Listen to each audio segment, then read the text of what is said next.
Турецкий гамбит уже дает свои плоды в виде отказа России от овощей и фруктов. Правительство обещает, санкции ведут не сразу, дав продавцам время на поиск новых поставщиков. Свои услуги уже предложили Египет, Марокко, Армения, Азербайджан. Соответствующие пункты прописаны в указе президента по обеспечению национальной безопасности России и защите граждан от преступных и иных противоправных действий Турции. Там же Путин требует от правительства принять меры, которые предусматривают введение запрета на чартерные воздушные перевозки между Российской Федерацией и Турецкой Республикой. Усиление контроля за деятельностью турецких автоперевозчиков на территории Российской Федерации в целях обеспечения безопасности.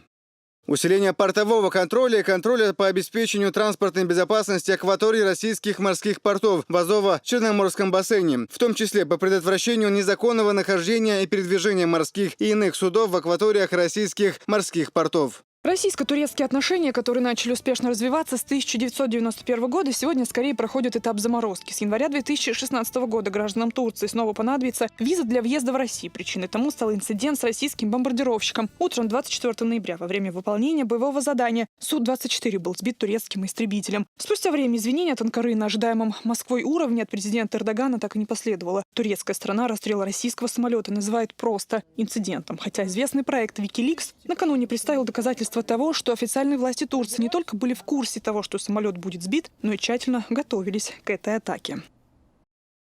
ИЗИД сильно боится выборов, что думает не только развязать гражданскую войну, но и сбить российские самолеты и тем самым лично подтолкнуть страну к войне. Автор сравнивает Эрдогана с халифом Езидом I. В Твиттер пользователь под псевдонимом Фуат Авни. Он, кстати, позиционирует себя в качестве осведомителя из партии «Справедливости и развития», основателем которой является Эрдоган. Путин свою позицию в послании Федеральному собранию сформулировал четко. Кризис между государствами не имеет ничего общего с взаимоотношениями российского и турецкого народов. Турецкий народ добрый, трудолюбивый и талантливый. В Турции у нас много давних и надежных друзей.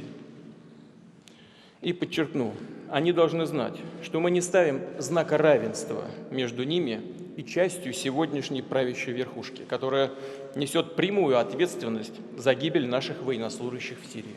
Российско-турецкие отношения знали 13 войн, 8 из которых наша страна выиграла. По итогам 2 из них был заключен мир. Кто сам себя не уважает, того без сомнений другие уважать не будут. Это Путин о роли России на мировой арене и о том, что делает Россия. Кстати, пользователи интернета с президентом единого мнения. Нашу страну надо уважать. Я думаю, что Эрдогану надо уйти, если он свой народ любит. Туркам только хуже от разрыва с Россией. Удивительно, почему там оппозиция молчит? Где митинги? Или, может, народ Турции поддерживает такое поведение президента? Если оставить в стороне эмоции и несвязанные вопросы, то расстрел катапультировавшего летчика в воздухе есть подлость и военные преступления. Тут нечем даже спорить.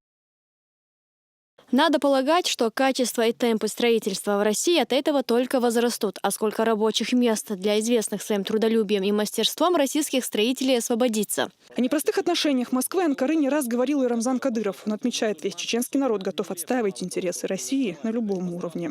Это наше государство. نحكي قوم وخارجين بين وين بتحك ما يعرف هو بتحك عن داخل ال ده هو بتحك على سيدوري وين بوصل شو كيرش شو مسار طول شعبه كيرش نش بوصل نش بيجوكتي بو تركه وشو مو سمع يدون وهو با وخوارج وغبيش برات مسلم مانش سلفيش صعبه خدونا الموسم توام باخ يجيب تعمل شعب ليبيا حابه كانت توام دون العراق سوريا موسم تنش مش بو ايش بو ايش سنه مش بو Turция, Saudiyske Arabia, وجا شعب نبجد إيش بخل أصلاً. هي حدو ليش دام ويت عنده عطوان بيبو خلصينه. صار زريو شو صار نخبو. أوي صار عنده عطوان بيش حدا يحكي. Российские власти сегодня не спешат разрушить тот самый мир, который когда-то существовал между Москвой и Анкарой. У Турции еще есть время изменить вектор отношений. Меры, принятые правительством страны, вступят в силу лишь 1 января 2016 года. Алевтина Бонадыкова, Магомед Мударов, Луиза Юнусова и Зелим Закаев. Новости.